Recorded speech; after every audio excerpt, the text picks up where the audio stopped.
বিধানসভা নির্বাচন যতই এগিয়ে আসছে ততই আন্তঃরাজ্য সীমান্ত চেক পয়েন্টে চলছে কড়াকড়িভাবে নাকা তল্লাশি। আবারও নাকা চেকিং করতে গিয়ে কাঁকসা থানার পুলিশ আমলাজোড়া পঞ্চায়েতের বনচুরি এলাকা থেকে এক ব্যক্তির কাছ থেকে উদ্ধার করলো 6,66,000 টাকা। পুলিশ সূত্রে জানা গেছে ওই ব্যক্তি গাড়ি করে টাকা নিয়ে যাচ্ছিলেন, তবে তার কোনো বৈধ নথিপত্র ছিল না, তাই পুলিশ এই টাকাগুলি বাজেয়াপ্ত করেছে। তবে এত পরিমাণ টাকা তিনি কি কারণে, কোথা থেকে নিয়ে যাচ্ছিলেন তা খতিয়ে দেখছে পুলিশ। আর ভাড়া বাড়ি নয়, এবার আপনার নিজের স্বপ্নের বাড়ি গড়ে তুলুন।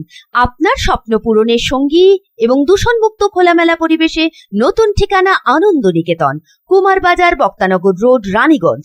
এখানে রয়েছে 2 এবং 3 BHK অ্যাপার্টমেন্ট।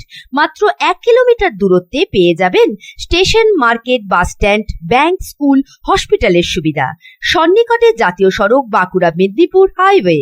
থাকছে ব্যাংকিং লোনের সুবিধা। তাই দেরি না করে আজই যোগাযোগ করুন 9933370401 9333107047।